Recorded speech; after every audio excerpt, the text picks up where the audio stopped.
अच्छा देखें, ट्रम्प जो है बेसिकली तो कोशिश कर रहे हैं कि अपने अपने लोग जो हैं, अमेरिकन जो हैं, उनको ज़रा टेक केयर कर लें और अपनी इकोनॉमी को बूस्ट करें। But at the very same time अभी इन टैरिफ्स की वजह से डोंट यू थिंक कि अमेरिका के अंदर जो कमोडिटीज़ हैं उनकी कीमतें बढ़ जाएंगी और वहाँ पे प्रॉब्लम्स हो जाएंगी अमेरिकन को to buy any sort of stuff over there.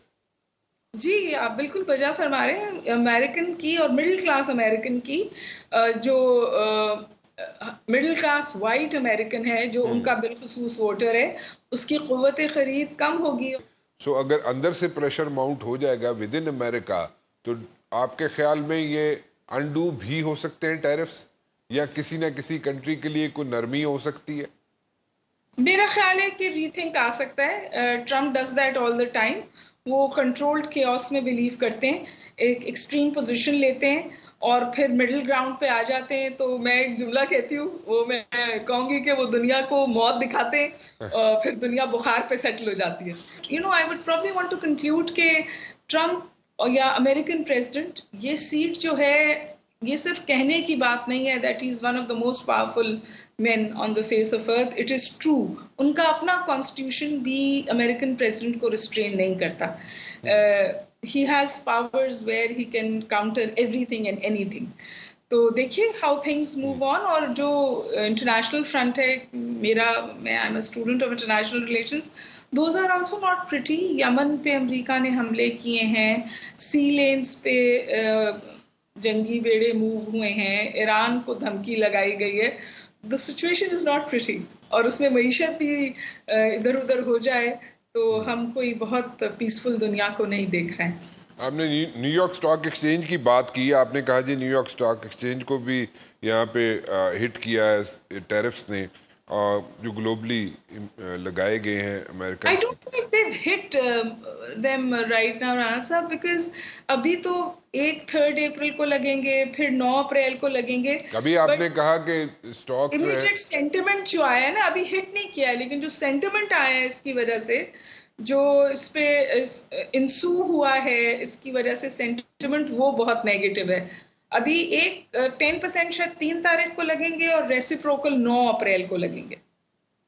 अच्छा अभी अभी अगर मैं ये हाँ, कहूँ, आई मीन साइन हो गया है, एग्जीक्यूटिव ऑर्डर साइन हो गए हैं।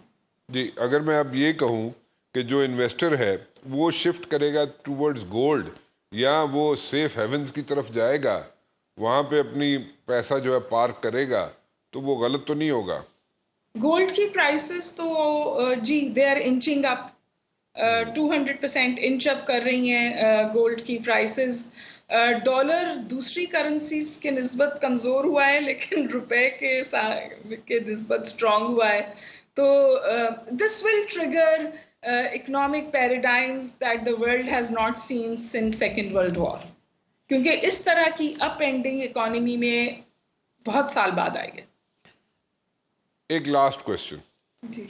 आपके ख्याल में बड़ा क्लैरिटी के साथ बताइएगा, घुमाइएगा नहीं बात को, सिर्फ ये बताइएगा ये अनडू होने के चांसेस कितने हैं, और ये कितना चांसेस हैं कि इसी तरह कैरी ऑन करें? ठीक है, आपने एग्जाम्पल दिया कि ट्रम्प पहले मौत दिखाते हैं, फिर उसके बाद बुखार पे सेटल हो जाती है सारी चीज़ें, लेकिन देन अगेन फिर भी आपके ख्याल में ये जो परसेंटेज है डिफरेंट कंट्रीज पे जो टैरिफ की लगाई गई है, उसमें कमी आ सकती है, बिल्कुल अनडू हो सकते हैं? क्योंकि सेकंड वर्ल्ड वॉर का आप एग्जांपल दे रही हैं बार बार, उसके बाद ये हुआ है पहली मर्तबा, तो ये अनडू हो सकते हैं चीज़ें, या इसमें कमी बेशी आ सकती है या नहीं जी?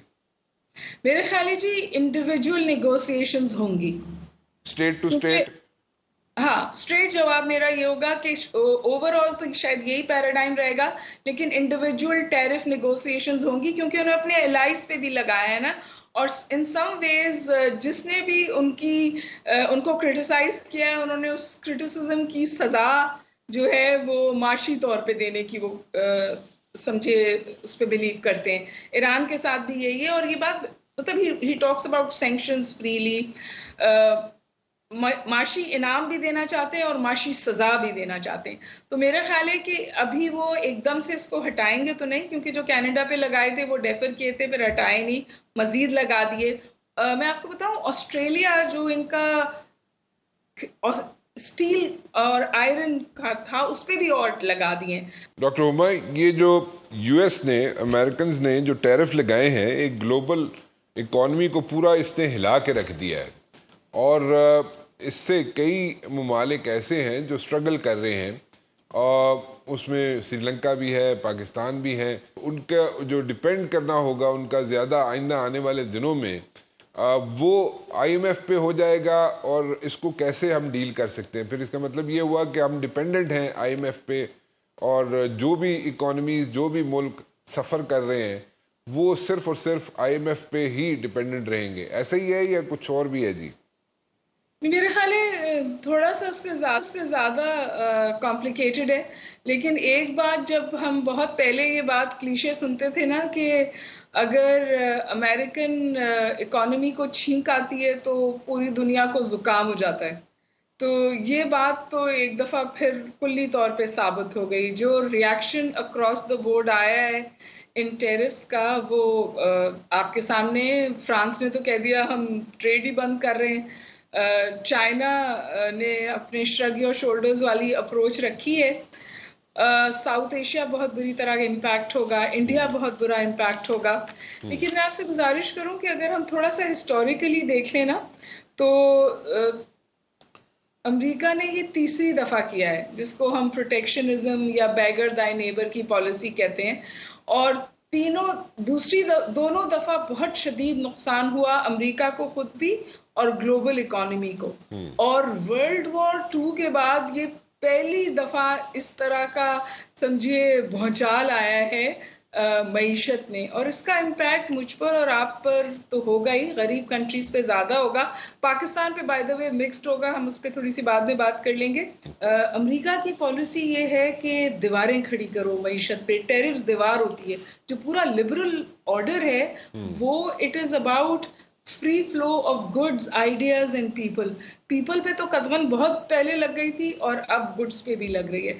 सो मुझे नहीं पता कि ट्रंप इसको सस्टेन करेंगे, क्योंकि 10% तो across the board baseline tariffs हैं और फिर रेसिप्रोकल टेरिफ्स हैं। तो उन रेसिप्रोकल टेरिफ्स पे चाइना पर तो तकरीबन कोई 58% लग गए, इंडिया पे भी बहुत लग गए। हमारे लिए थोड़ी सी आसानी हो सकती है पाकिस्तान के लिए कि जब कंबोडिया, वियतनाम, चाइना के प्रोडक्ट्स महंगे होंगे इन टेरिफ्स की वजह से, तो पाकिस्तान के प्रोडक्ट्स कदर सस्ते होंगे।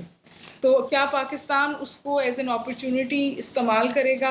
वो सिर्फ उस वक्त कर सकता है जब, जैसे आपने देखा, एनर्जी प्राइसेस कम करें, टेरिफ्स रीनिगोशिएट करें, और उससे भी सबसे अहम बात ये कि हम अपनी एक्सपोर्ट्स को डाइवर्सिफाई करें। So because what is happening is के बहुत अरसे तक हमसे हमारी एक्सपोर्ट्स जो हैं वो, अगर आप इकोनॉमिस्ट से बात करेंगे तो वो आप कैसे बोलेंगे कि जी 3 चे हैं, चादर, चावल, चमड़ा, हम इससे बाहर नहीं निकलते हैं। तो टेक्सटाइल तो बहुत बुरा इम्पैक्ट होगा इस वक्त। So we need to diversify our exports. तो ये पाकिस्तान के लिए एक्चुअली अपॉर्चुनिटी हो सकती है।